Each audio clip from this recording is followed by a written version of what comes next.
Here. Court's called to order.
Your Honor, there is no doubt in the mind of the Commonwealth that this prisoner is a confirmed chicken thief.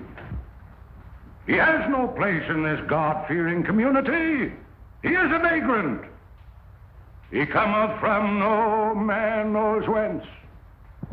Since arriving in our midst, he has been known to do no honest work. The Commonwealth of Kentucky asks, yea, demands, that he be adjudged guilty and sentenced to 6 months on the chain gang.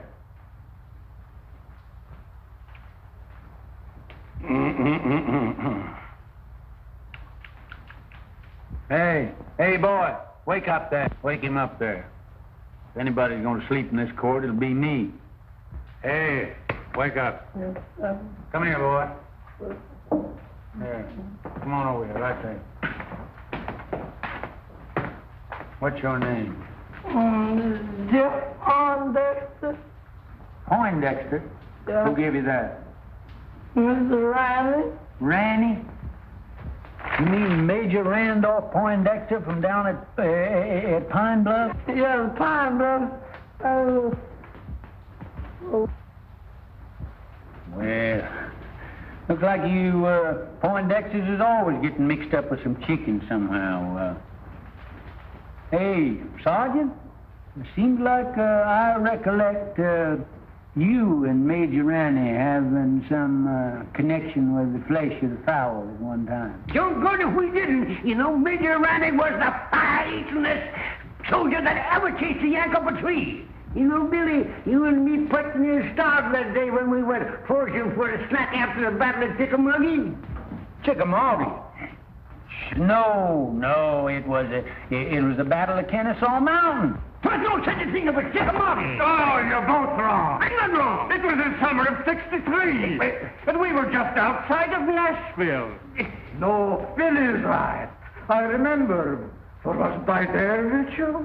Your Honor, the Commonwealth objects to this digression. Now, Senator, you know, now the point is that the Major, he acted the part of a gentleman and a soldier, and he removed the temptation from out of our path by eating up all the fat hens in the whole bunch and leaving us nothing but a lot of old skinny Dominick roosters. You remember, boy?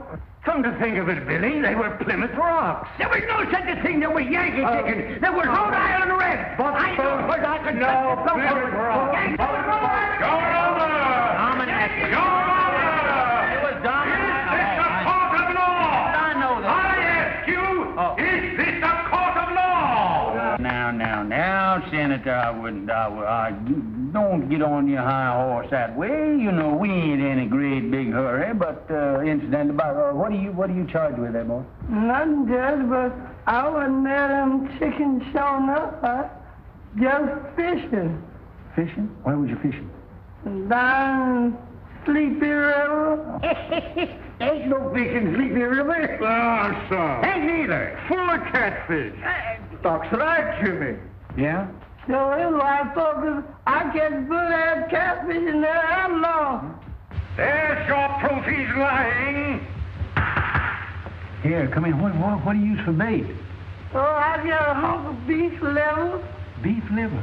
Yeah, I have to take the That's beef good. liver and put it on the hook and chunk it out there. Let them have the first piece for nothing, see 'em.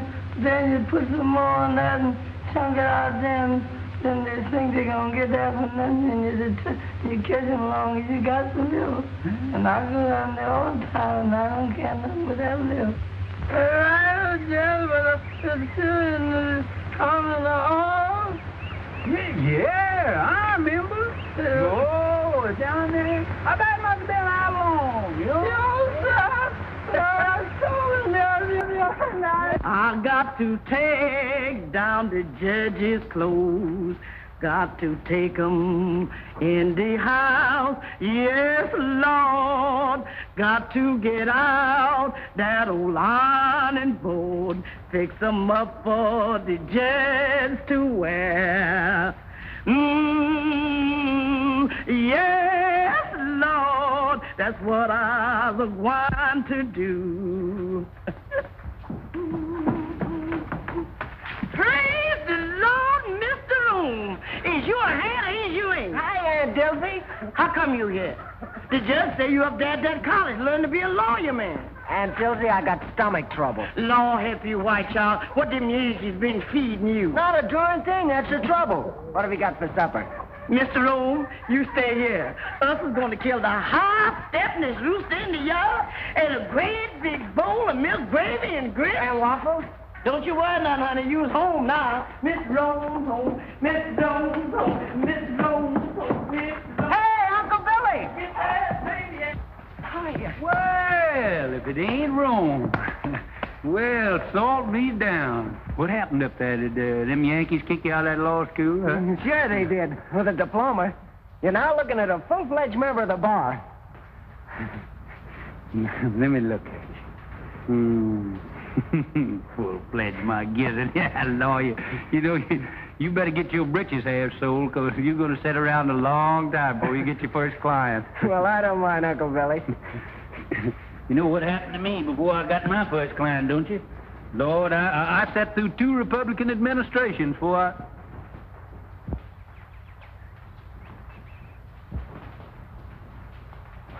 Who are you playing? Oh, I'm just doing a little practicing here for the championship.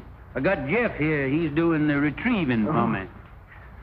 Me and Herman Felsberg is going to play against Jimmy Bagby and Doc Lake. 2 of them balls down there, will you, Jeff? 2 again. Remember the last time? I'm going to show you what had happened to Jimmy Bagby now. If he's, just want to show you how far I can... Ooh, look at... Look at them Yankee shoes. You got all that, Jeff? Look at that. Yes, I never seen shoes with buttons on them before. I seen pants, but... Oh, say, that's fine. So, just take your button shoes with you and just step that off and see just how far it is. All right, I think that's Uncle about Bill. a record. 1, 2, 3, 4.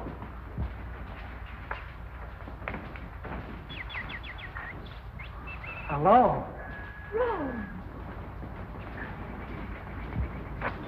Glad to see me? Why, I thought you were still up north. I got in this morning. How'd you know I was back here? Well, I didn't, but Uncle Why, you look pretty with those things. Isn't this a lovely spray? Mm-hmm. Now, young lady, I want to ask you a question. Please let me down, Rome. Miss Gillespie, will you please tell this court why you didn't answer my letters? I've got to go in. Really, I have. Now, tell the truth, the whole truth, and nothing but the truth, so help you. You know why. All I know is that you've changed since I went away. Well, that isn't it, Rome. It's just that we've grown up. You mean you don't like me anymore? Oh, Rome. Well, if my mother or anybody has said anything... Oh, Ellie Mae, I mean... Well, I'm old enough to choose my own friends. Please let me go. We've got to get this thing settled once and for all. I've got to go in, really, I have. All right, then. I'm coming back tonight and find out what it's all about. You can't. I have an engagement. Who with? Fleming Talley. Well, how about tomorrow night? Oh, Rome, it's no use. All right. That's the way you feel about it? You can sit right there till we understand each other. That's all right, that's all right. We don't need no more practice for them old men. Besides, that exertion calls for a julep. Yes, but you gonna wait for that young gentleman for you. Wait for him? Unless young folks has changed since I was skirmishing around. He won't be back for quite a while. Just look at that goat. Ain't that a pretty sight? What, that goat? There ain't nothing pretty in the world than two young folks in love in the spring. Do about that goat. Oh, goat. My Lord, ain't you got any sentiment? Ain't you got no girl? Wasn't you ever in love? Stand around here talking about a goat or something. But your mitt. What about my mint? A goat in your mitt bed. It's in my mint bed. The guy. Acting like you starved. Get him now. Bet you hungry, too. Don't look. Why, William Priest. Oh, hello, Carrie. This is a fine how do you do. What will the neighbors say? I'm ashamed of you. What's ailing you now? That gum goat come in here and eat up my mint bed there. I'll bet he must have been the ruination of 1,000,000 juleps. You and your precious mint juleps. A circuit court judge. Where's your dignity? Dignity? I don't reckon the Priest family will ever have to worry about dignity, Carrie, not as long as you're alive and kicking. Well, it's a good thing somebody in this family has pride. I always told my brother when he married you that he saved the family name. Well, if he were living, he wouldn't be fooling around the front yard with a goat. That's not what I came for. Have you seen Rome? Oh, Rome? Rome? Oh, appears like I did see that son of yours around here a while ago. I expect he's downtown, though, now. Strutting around, showing off his button shoes. Now, don't you play possum with me. As if I didn't know you'd been encouraging that girl over there to set her cap for Rome. Carrie. If I didn't know that you had the biggest heart of any woman in the world, I'd think you're the most suspicious creature that ever come down the pipe. Never mind that. You come up on the porch. I want to talk to you. If I'd have known that's the way you felt about it, I wouldn't have hurried home so fast. I'm sorry, Rome, but after all, you have your career, your family, and everything in the world that matters to you right here. I don't think you care what matters to me. That's not fair, Rome. After all, I'm only telling you for your own good. William, I'm not a woman to beat about the bush. This business of Rome and that girl next door has got to stop. What do you got against Ellie Mae? She's an awful sweet girl, seems to me. She's got gumption, and she teaches school and supports herself. I don't want to be unkind. She may be a very nice girl and all that. But after all, Rome is one of the Kentucky priests. And the name of priest means something in Kentucky. Well, I've never heard that it meant intolerance. It means good stock and family pride. You know the kind of stock she comes from. Yeah. Her ma come to this town penniless and died giving birth to Ellie Mae. I remember the night. She was a frail little woman. Wasn't any bigger than Ellie Mae is now. And just as pretty. But who was her father? Well, nobody don't rightfully know. Well, family may not mean anything to you, but it means a whole lot to me. I'm not going to have my grandchildren come into the world under a cloud. You haven't by any chance picked Hod Maydew as a grandpappy, have you? Oh, I know you've never liked Senator Maydew, but you can't say anything against his folks. They've got money, they're an old family, and Virginia's a lovely girl. She's always been crazy about Rome. He could do a lot worse. Well, I guess me and Rome, we ain't got anything to say about it. I knew you'd come around to my way. You gonna stay for supper, ain't you, Carrie? Not tonight, thank you, William. The Daughters of the Confederacy are having a chicken supper at Kate Maydew's, and I'm late already. Looks like you daughters get more ferocious every year towards Yankees and fried chicken.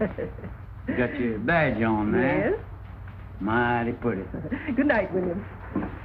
Sometimes I think you women got more badges and medals out of the soldiers did.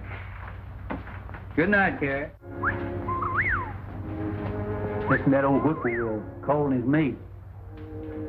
Him and his kin has been nesting around here for nigh on 30 years. A lonesome kind of sound, isn't it, Uncle Billy? Tis so. You know, the good Lord never meant for nobody, either man or bird, to live by themselves.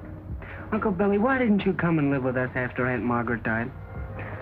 Oh, I never could stand him all's cooking.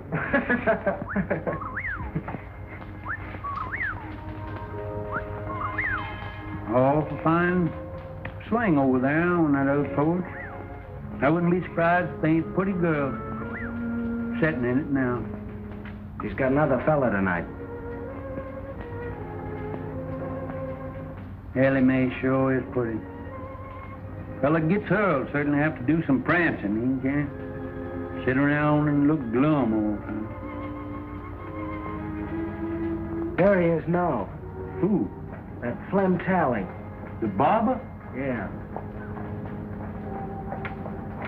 Gives awful poor shade, that song. Whoa. Whoa, Bert.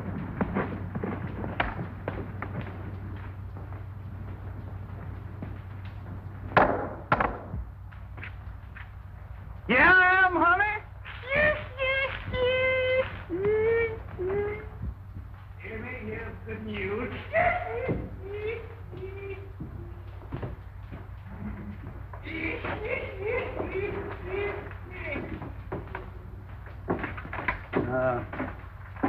Son, there ain't nothing will get your mind off women folks like work. Will you run back in my library there and get my old Kentucky Code of Statutes? It's an old calfskin book up on the top shelf there. It gets me, that brain there. Long years, I'm just gonna see if I can't stop him. Gabby Rives and Joe Herringer, you know, the boys that work for me down at my barber shop. Well, they comes to me tonight and wants me to go over to Old Town. Some high-flying gals over there. But I tell them no. I can have all the fun I want right here at home. Now, guess who I was talking about? Couldn't I make you some lemonade? Lemonade? Sure, honey. And I got something to sweeten it with. Right out of the mountains and kick it like a mule.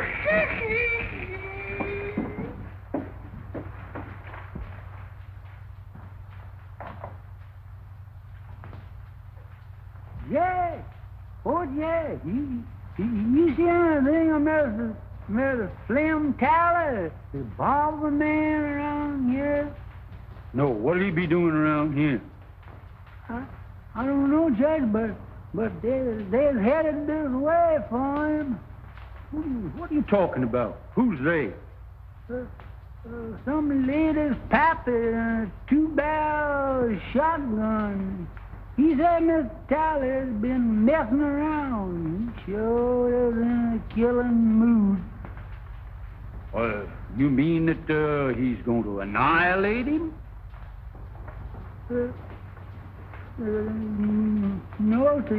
He just going to shoot him. That's all.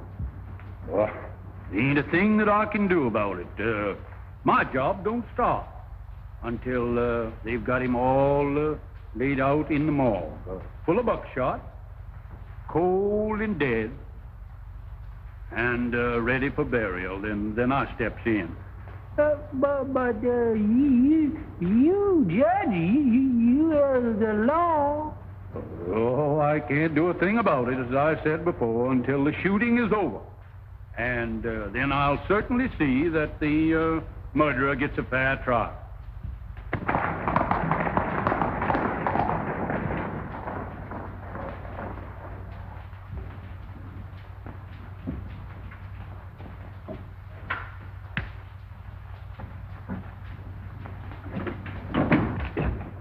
Uncle Billy, I couldn't find that book anywhere. What book? That Kentucky law book. Oh, maybe I didn't have one. Ellie Mae is waiting for you over there. What?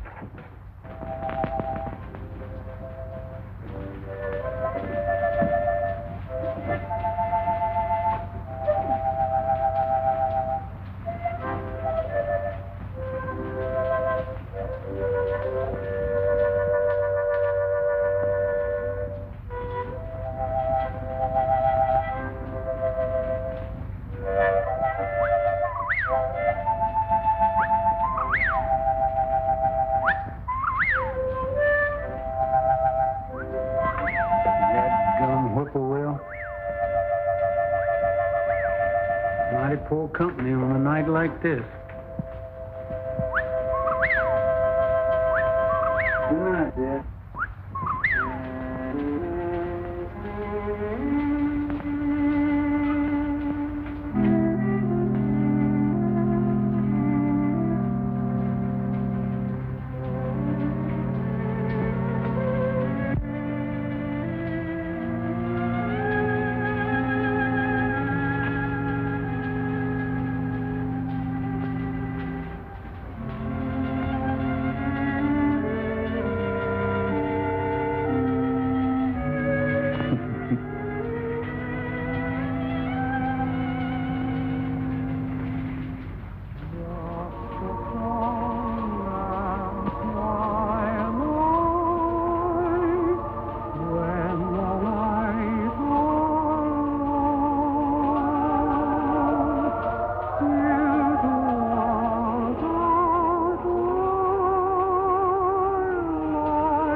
Time, honey, since you and the babies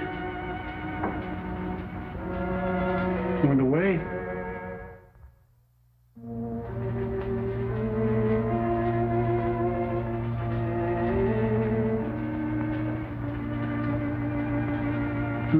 Honey, it sure is a pretty night.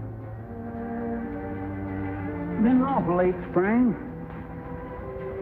But I don't know when I've seen the flowers looking better this time of year.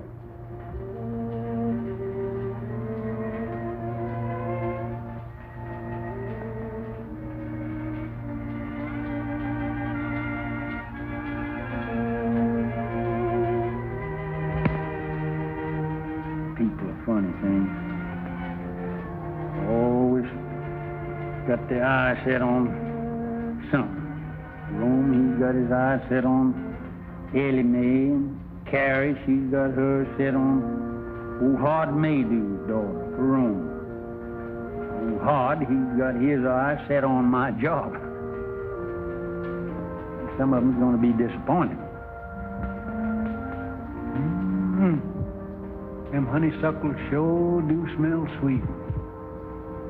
Seem like I just can't get my nose full enough of them.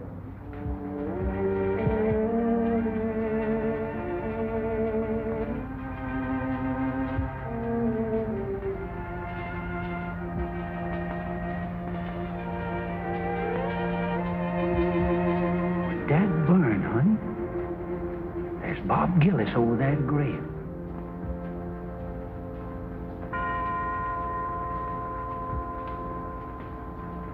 Ellie Mae's mother's. You're a pretty boy, though. Yes, sir, you is. Hi, Jimmy. Hello, Billy. What are you doing there? Figuring on getting called to the colors again? Hello, Gillis.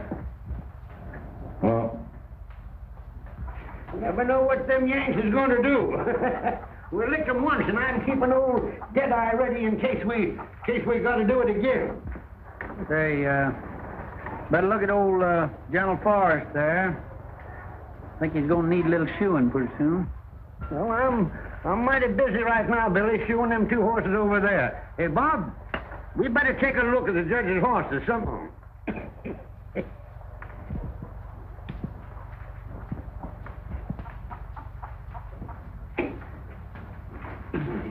Have a snifter? Good corn. You can smell the feet of the boy that plowed it.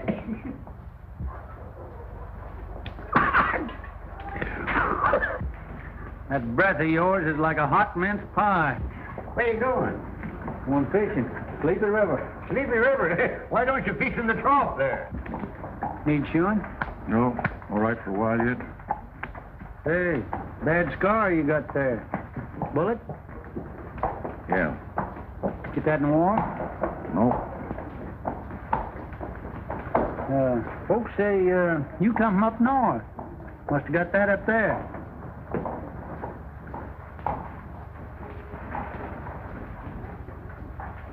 We'll talk to Jeff first, find out anything. Hey, wake up here. There's somebody come along, steal the horse, and leave you sitting here holding the line.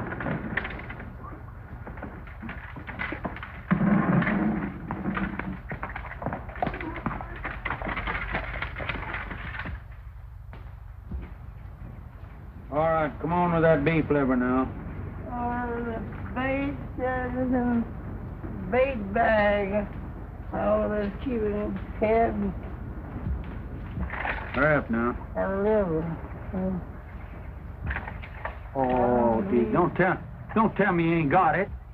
It looked like that liver and walked off by itself. Lord. Here, I'm going to catch any catfish and ain't got no bait. Take this dime now and hurry on back to town and get me that beef liver. Hurry up now. All right. Actually running now. This is the way it is. You going to put your shoes on? Let them save them in case my feet wear out. And then I have them. Much sitting around as you do. It won't be your feet that'll wear out.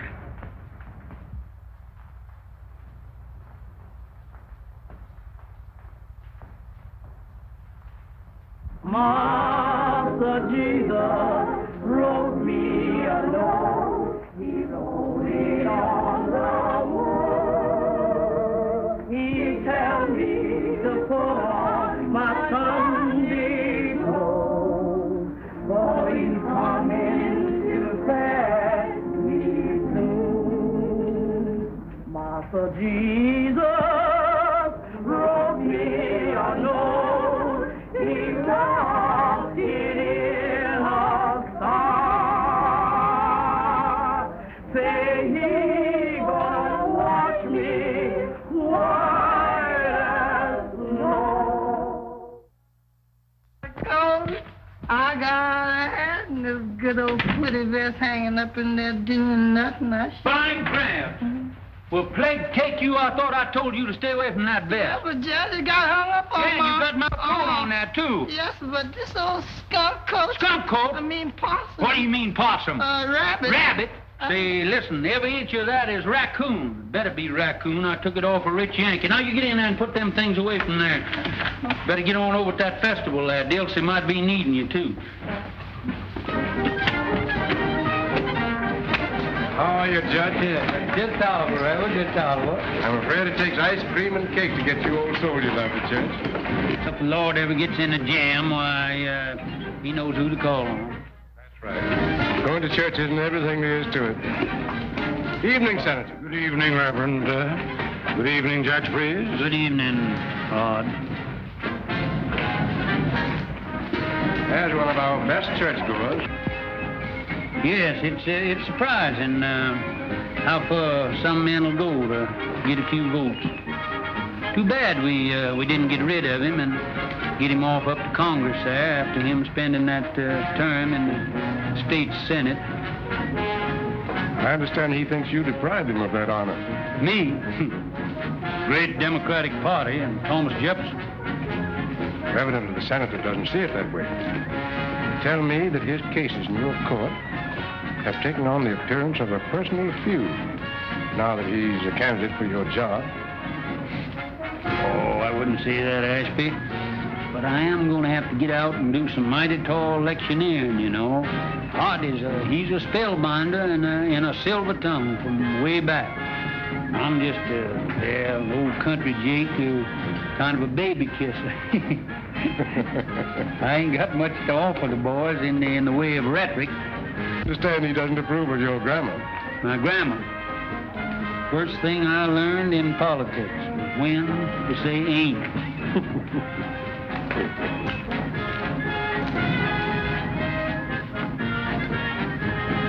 Speaking of ice cream, did I ever tell you about Shiloh? Yeah. Didn't I? Wait a minute, Doc. Wait a minute. How did you hear this? Well, come here. Come on back here. I want to hear this. It was the eve before Shiloh, and them orders had to get across the river to General Beauregard. What did I do? I took off my clothes and I stuffed the orders in my mouth and I pointed in. It was pitch dark. Well, sir, I was going... Good evening. Swimming again, Jimmy? Where was I? Where was I? Right in the middle of the river. Yeah, yes, sir. There you're swimming in 12 miles to go yet. And there I was, swimming and swimming, diving under and around Yankee gunboats all around me, surrounded by Yankee gunboats, and me dodging right in... Gunboats? Yes, sir. Putting them gunboats in there is a new tax, ain't it, Jimmy? Hello, Rome. Now, don't you young people think you have to entertain us old folks? That's right. Run along now. They're getting ready for the candy pull. Perhaps Rome has other plans. Oh, no, he hasn't.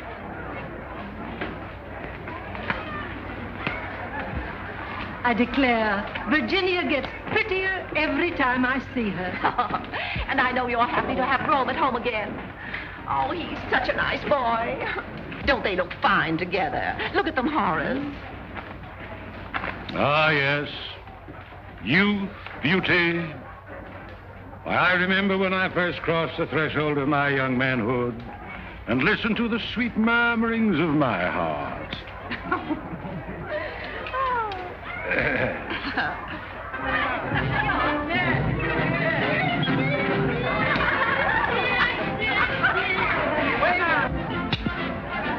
Double portion, please. You have a full portion there. Oh, but we can pay for it. Can't we, Rome?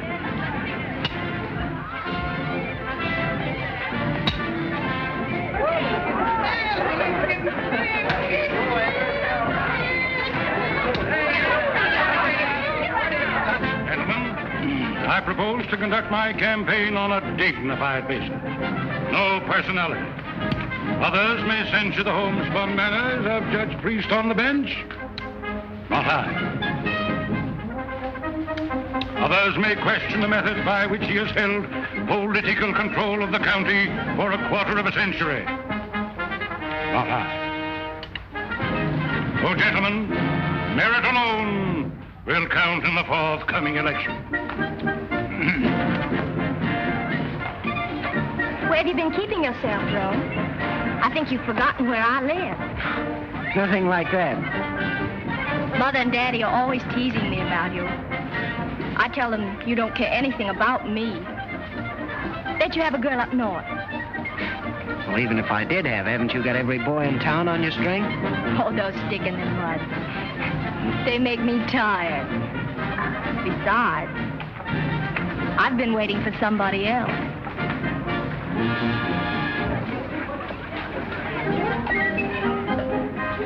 Attention. Say, what's the prettiest gal at the festival here, moping around back here by herself, huh? You want some taffy, George? I ain't much of a taffy puller.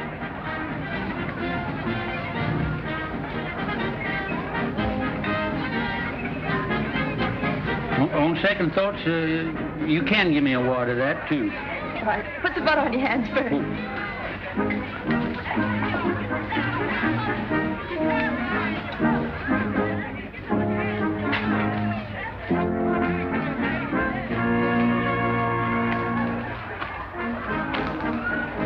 Billy. Oh, no. You ain't doing that right.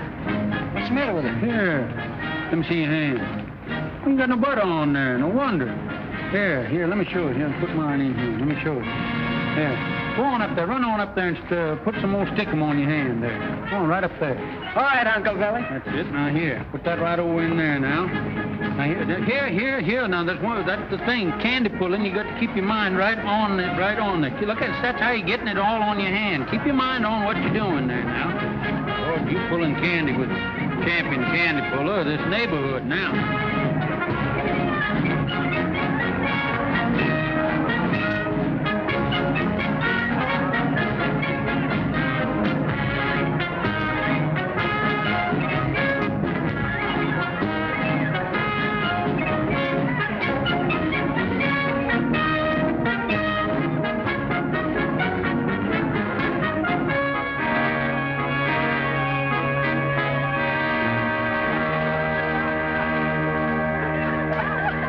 This is your fault. The sun shines bright in my old Kentucky home.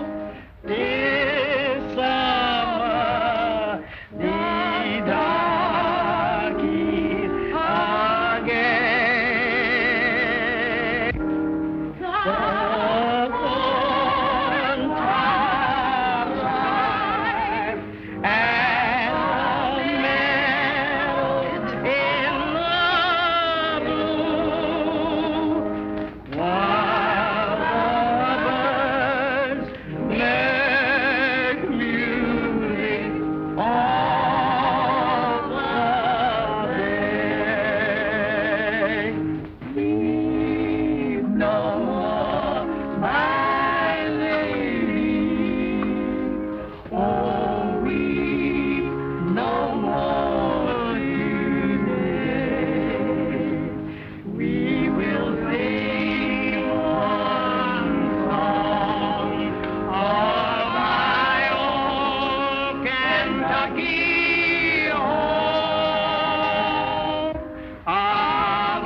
Morning, everybody. Good morning, Judge. You next.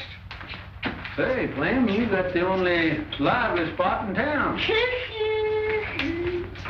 Here, Gabby, what's your latest news in the paper this morning? Hello, Lodge. Howdy, Judge. Say, you ain't been in lately, have you? Good morning, Mr. Morning.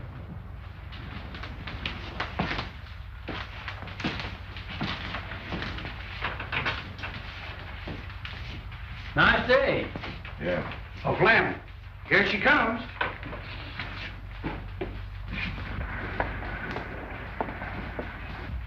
And does she like her Flemish? Hey, Flem, when you two getting hitched? Don't know it, I heard nobody talking about marriage. You ain't scared of no shotgun wedding, are you? Not as long as she ain't got no paw.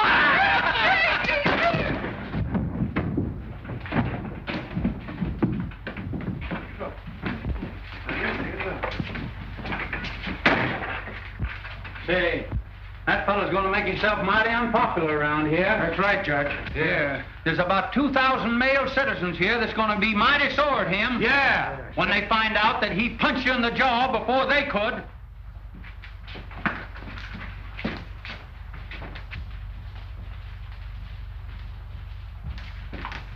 Yes, he's going to be awful unpopular around here.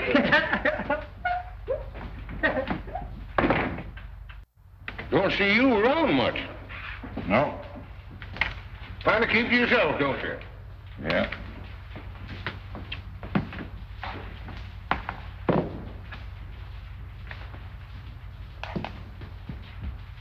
Joe, get some more beer while I knocks me that 14 ball down there in the corner. I'll pay for it.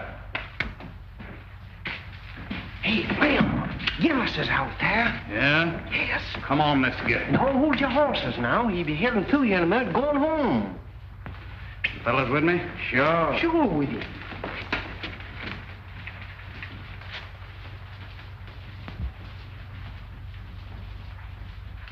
Another? No.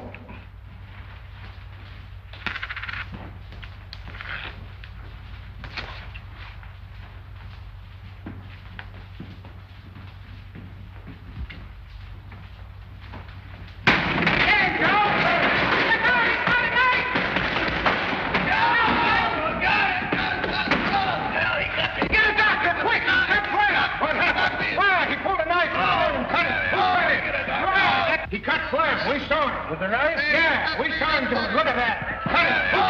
That blacksmith. Well, that's the fine thing. Get a duck.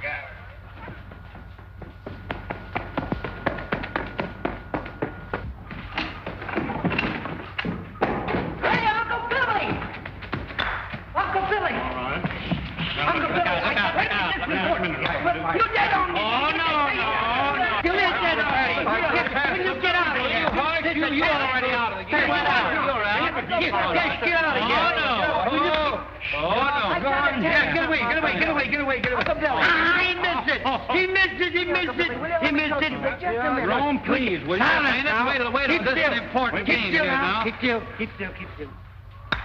We're censored. Let me talk to you. Golly, I don't see how the South ever lost the war with a guy that could argue like you did. Uncle Billy. What is the matter? You've already made me lose the game. Uncle Billy, I got a client. Oh, well, who is it? What's the matter with him? Gillis, you know, Mr. Bagby's man. Huh? What's that, Bub? What's he doing? He cut up Flem Tally. Yeah? And right after he gave himself up, he sent for me. Well, I'll be kicked by a mule. Did you cut him bad? Well, I can't tell yet. Gee, Uncle Billy, he sent for me. It'll be the biggest case in your whole court session, and I'll be defending him. Well, I wouldn't gloat too soon now. Oh, don't you worry. Hey, Ellie Mae! Hey, yeah, I'm going to get down to the jail and see what that fellow's got to say for yourself. I'm going to see Tully. Darn robbers, they robbed us out of that.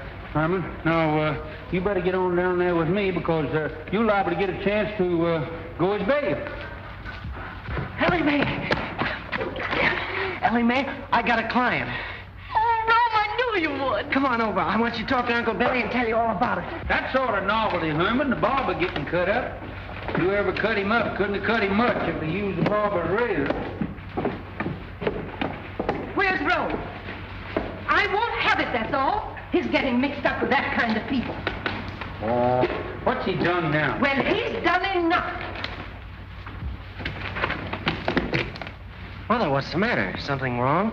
If you're in the habit of discussing your affairs before strangers, I'm not. Well, Ellie Mae's not a stranger. Excuse me, Rome, I'll go. No, wait. All right. I have nothing to hide. Carrie, what's the matter? Have you been out in the sun too much? You shut up, William Priest. I hold you responsible for everything that's happened. Are you going to defend that man? Mr. Gillis? You bet I am. Oh, no, you're not. Mother, what do you mean I'm not? I suppose you know what's behind this drunken brawl? No? Well, then I'll tell you. They were fighting over that girl in a saloon. Mother, that's not so. Carrie, you can accumulate more misinformation in a shorter time than anybody who told you all this rigmarole. Virginia made you. Who? Virginia made you. Oh. She got it straight from her father. And brought it straight to you. She wanted to warn Rome. I know you've never liked me, Mrs. Priest. I know you've tried to stop Rome from going with me. And I know you think I'm not good enough for him. But let me tell you something. If Rome were half as mean as you are, he wouldn't be good enough for me. Well, of all things. Carrot? Looks like you run second. Oh, no, I don't. If Rome's father were alive, he'd back me up. Rome's already got himself talked about all over town with this girl, and I'm not going to have him publicly defending her in court.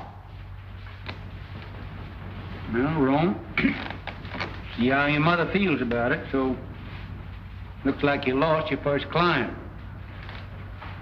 They're certainly hard to get, too. No, Uncle Billy, I haven't lost anything. Rome? Mother, I think I'm old enough to know my own mind. I said I'd defend Mr. Gillis, and I'm going to go through with it.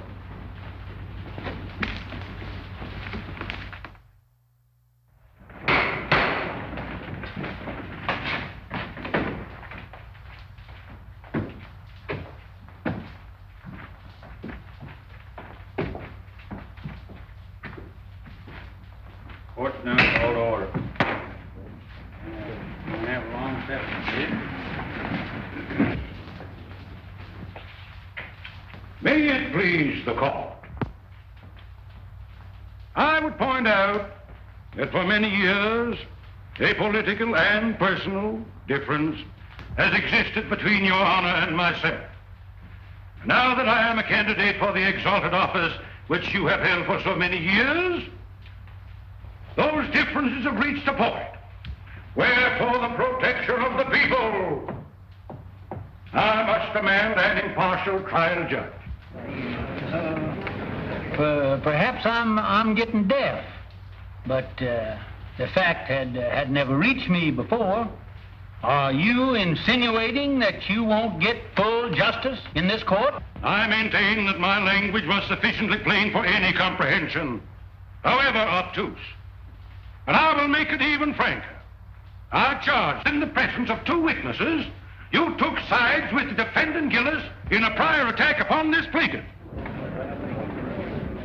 I've been sitting on this bench for nigh on 20 years, and nobody has ever asked me to step down. I'll file an affidavit of prejudice. That won't hardly be necessary. Then I call upon you, Judge Priest, to vacate the bench during this trial and yield your place to a qualified judge.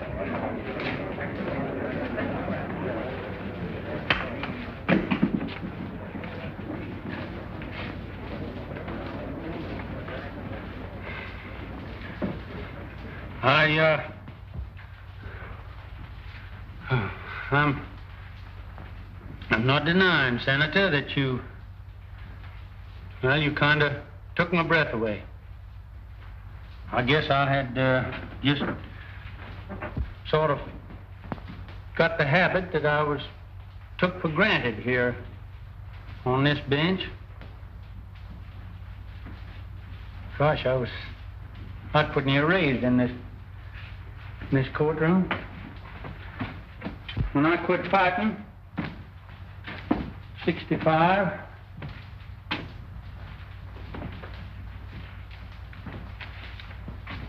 for what we thought was right, I kind of calmed down, found out I couldn't lick the whole United States. Come back here to my hometown, and I put up my shingle. It wasn't long before I was sitting on that bench. Maybe I did have a hankering for the spirit of the law, not the letter. But as far as I know, nobody ever found cause to complain till now.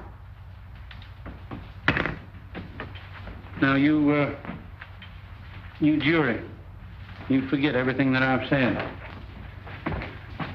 And my feelings has no place in the records of this trial. Now, if you'll excuse me, either side has any objection, I'd like to ask the Honorable Floyd Fairley if he won't come up here and take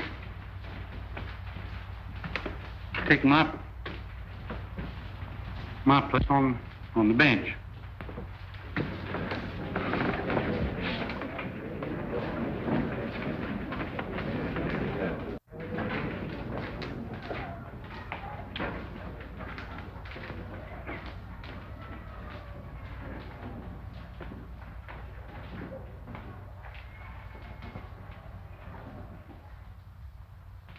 Well, what happened then?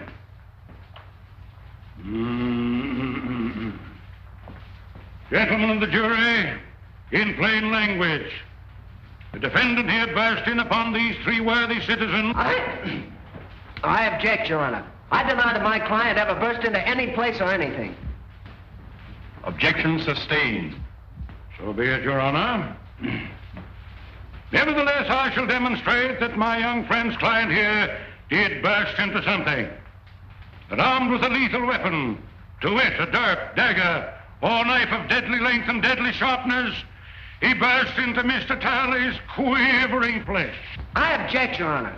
Objection sustained. Your Honor's humble servant bows to Your Honor's august ruling.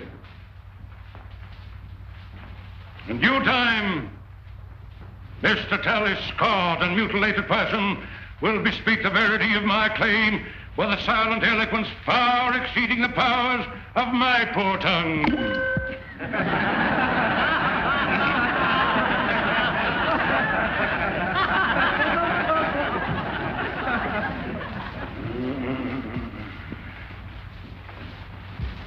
We was playing bottle pool when he come in and attacked at me. Didn't you attack him with a billiard cue? Not until after he come at me with a knife. Well, it's just like Flem says. We wasn't paying him no mind until he come looking for Flem. But weren't you three all armed with billiard cues? Well, never heard of nobody playing pool without them.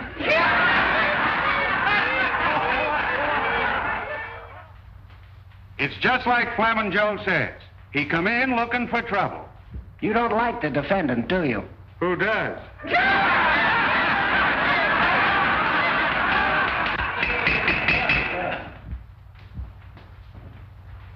Your Honor, the defense is through with the witness.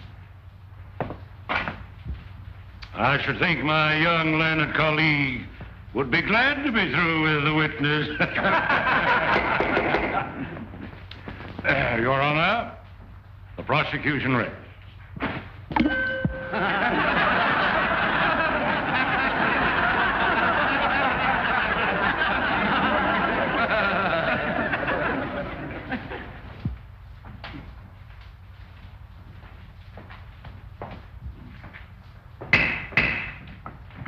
Before the defense proceeds, this court recesses for half an hour.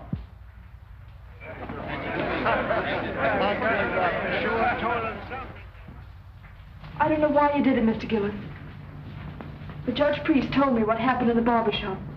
Oh, you've got to tell the jury. They'd never convict you in a million years if they knew you were defending a girl's name. Don't you see? You can't think of me now. You've got to think of yourself. Look, Mr. Gillis, I don't want to bring Ellie Mae's name into this thing any more than you do. But she's right. They can give you 10 years for assault. The way Maydu's working on the jury, they'll give you the limit. Well, you've got to tell the truth, Mr. Gillis. Don't you see? You've got to. I ain't gonna tell him anything.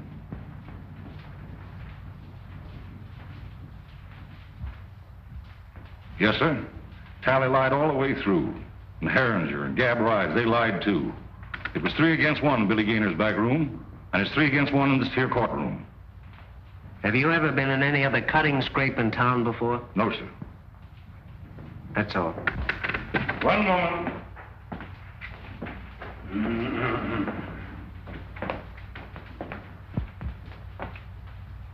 Where do you come from, Mr. Gillis? I ain't a saying. You aren't exactly what we Southerners would call a sociable person, are you? I mind my own business. Precisely. Except when you go looking for trouble. I don't go looking for trouble. But I ain't the one to run away from it. How long have you had a grievance against Mr. Talley? We had a run-in a few days before he jumped me. Oh, a run-in, eh? And what was this run-in about? Well, come on, tell the jury. What did you hate him for? I had to see him. Then you didn't have any reason for knifing. I didn't say that. Well, make up your mind. Why did you hate him? I had to see him. So, Your Honor. Anything further? That's all, Your Honor. The defense rests.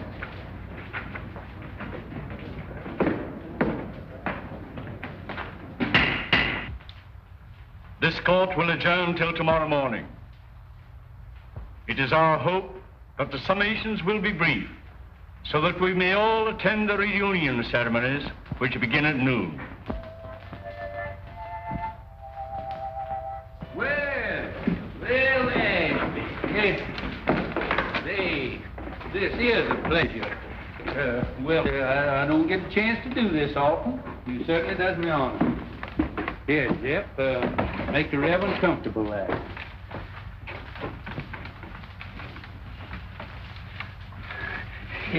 It looks like you kind of caught me red-handed there. Could I, kind of inveigle? Been a long, tiresome day, and it's mostly mint. No, thank you, William. I appreciate your subtlety. You know, I kind of thought that you'd be working on your Memorial Day address for tomorrow. Well, that'll take care of itself. What I'm worried about is this poor devil of a Gillis. You know Gillis? My trade takes me into queer quarters sometimes. Well, I feel just as sorry for that fella Gillis as you do. I'm plumb out of it. Hard got the best of me. He sure did. Case is closed. And it's all settled. And I don't think Hard will, he'll be fool enough to reopen the case for nobody or nothing.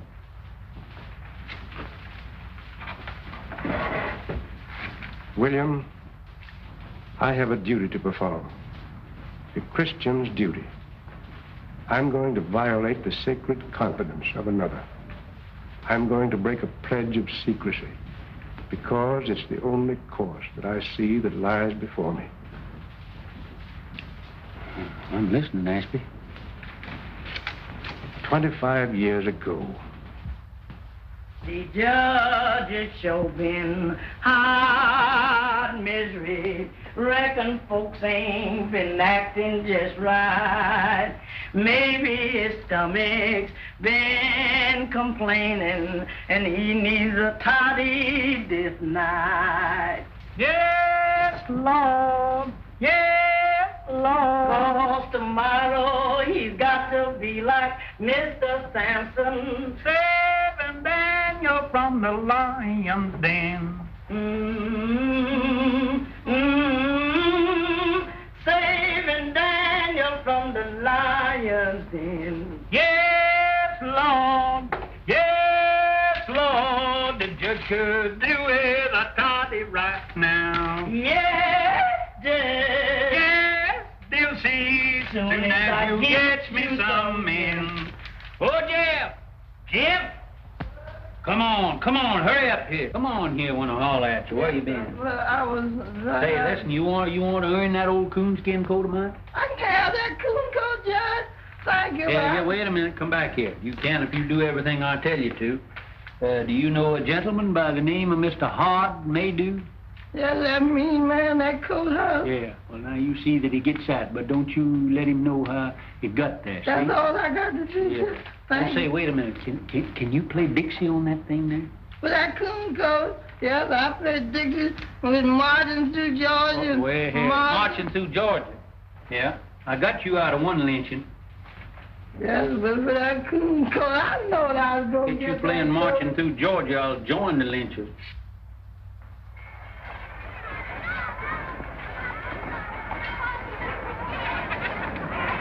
Hello, children. What do y'all got in your basket? Chicken. Well, that's what I got. That's what the judge likes.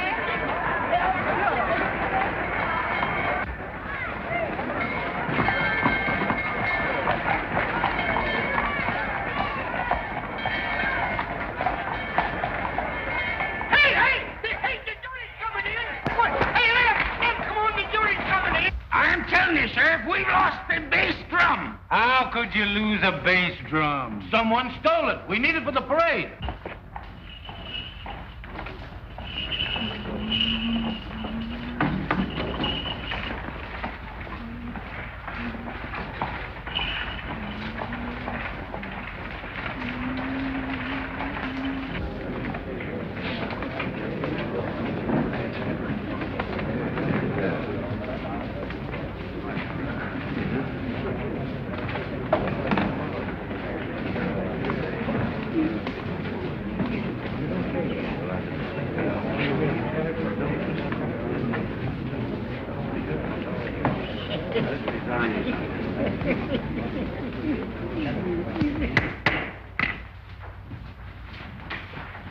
You may begin your summation, Mr. Prosecutor. May it please your honor. Since adjournment yesterday, certain information has come into the hands of the Commonwealth, which, in the interest of justice, impels me to reopen the case. The Commonwealth desires to recall the defendant Gillis for further cross-examination. Very well, Mr. Maydew. Proceed. Robert Gillis, take the stand.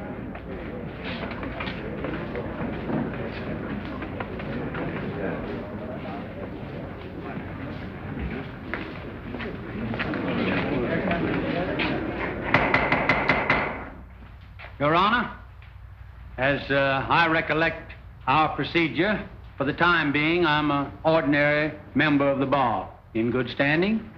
Not ordinary, sir, but absolutely in good standing. Oh, thank you, sir. Thank you kindly. Then I have the honor of announcing myself as Associate Counsel for the defense. Seeing as the case has been reopened,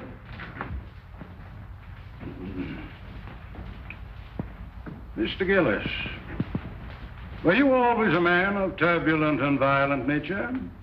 Always let them alone has left me alone. Is that so? What was the name of the man you once upon a time murdered? I never looked on it as no. No, it wasn't murder. A man was killed, wasn't he? Yes. And they stuck you in jail, didn't they? Yes. And they charged you with murder, didn't they? Yes. And the jury found you guilty, didn't they? Yes. Were you sentenced to be hung? No, I went up for life.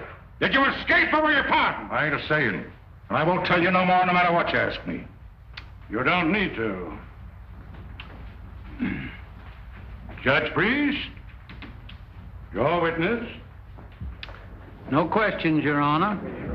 But, Uncle Billy, hasn't the defense any evidence to offer in rebuttal, Judge Priest? One character witness, Your Honor. Mr. Clerk, will you kindly call Reverend Ashby Brand?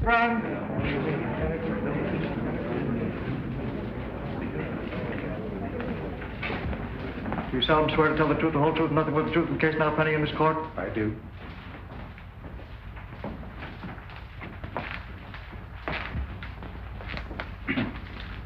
Reverend Brand, before you come to this town, what was your occupation?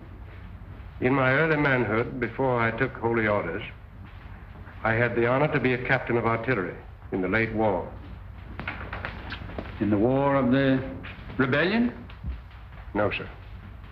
The war for the Southern Confederacy. Yes, sir. You're right, sir. That's right. He's right.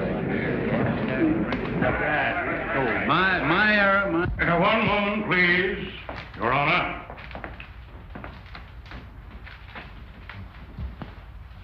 I yield to no man in love and everlasting devotion to that sacred lost cause for which my people fought and bled. But though I cherish all those dear and everlasting memories, which even the bare mention of that great conflict must awaken in every true Kentuckian's bosom, I fail to see any possible connection between this reverend gentleman's military record and the guilt of this man, Gillis.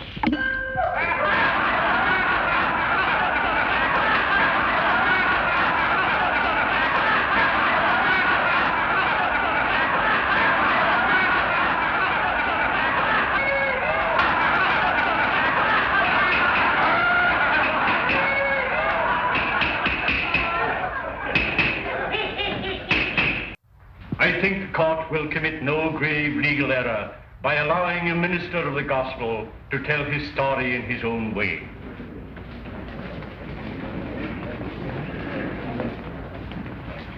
Meander along, Reverend Brand. As many of you know, I am a Virginian. On the day my state seceded from the Union, I enlisted. I was a private in Penn's Virginia Battery. By the latter end of the 3rd year, I was in command of that battery. All the officers ranking me had been killed or disabled. We lost heavily at Chancellorsville. And at Fredericksburg, we were almost wiped out. We kept our field pieces. We kept our pieces until the end. But we'd not sufficient men to man those guns, nor anywhere to turn for more men. There were no more men left to come in. The Confederacy in '64 was robbing both the cradle and the grave for cannon fodder. Well, sir, I got temporary leave and went to Richmond to see our war governor. I said to him, "Sir, I've come to you to ask for men to serve my guns." He laughed and said, "Tell me where they're to be found." I said, "Among the chain gangs from the state penitentiary." He said, "You've come too late, young man. I've freed every convict that might conceivably be trusted with freedom. There are left only the lifers, and I dare not turn loose. They are working on the guard, building defenses for you to fight behind." He opposed me, but I argued with him. Finally, I won. He gave me authorization, signed it, and with his own hand affixed the seal of the sovereign state of Virginia. I rode back to the line, sir, and I found my chain gang. I told them to drop their tools and line up before me. I told them, if you go with me, you go to face a hell of destruction and suffering and death. But I said, if you do go, you go as free men, as soldiers of the Confederacy. Your past will lie behind you, and your future, if you survive, is in your own hands. And I promise you this much: if you stand fast, if you do your duty, if bravely and honorably you acquit yourselves as men, then such of you as live through to the end, and some of you will live, are not to come back to this. It's for you to decide. Those who remain behind, stand fast. Those who come with me, advance one pace. Gentlemen of the jury, I tell you, they came at me like a wave from the sea, every one of them. And as time went on, they won for themselves the name of the Battalion from Hell.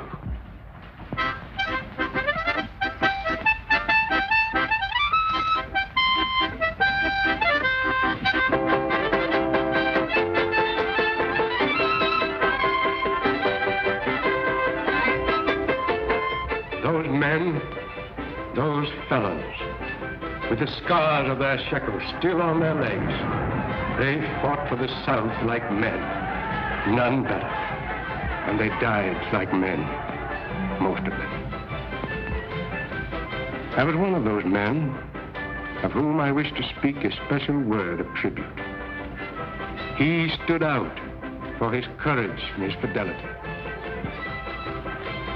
for his worth as a soldier and a man, most of all, for his invariable truthfulness under all circumstances. He was from the mountains of my own state, a man who spoke little, but did much. I saw him once go out under fire during a battle. to rescue at his own risk a wounded Union officer who lay there helpless between the lines. Another time, our stars and bars was wrested from our hands. We fought breast to breast that day. This man of whom I'm speaking threw himself on a riderless horse and rode into the thick of it, and by the grace of God came galloping back from the jaws of death, our colors clutched in his hand.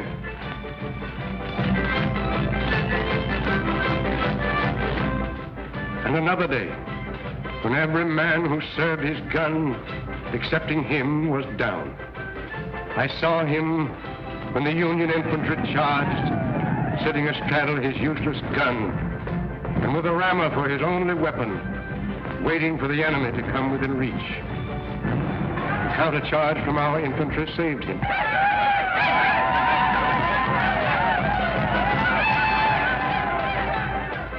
But he had stood fast, and he was alone. After the surrender, I kept his secret. Kept it to this very hour. So I've seen him daily at his work, watching over his daughter, providing for her education through me, and all unknown to LMA.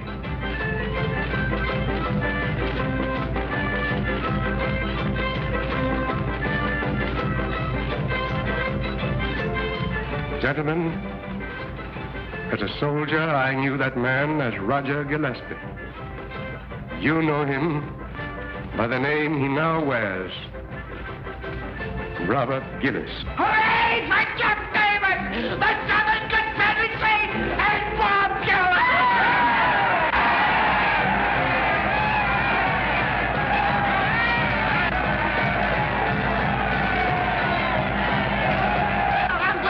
Get out of the way! Can't you see that poor, helpless child needs a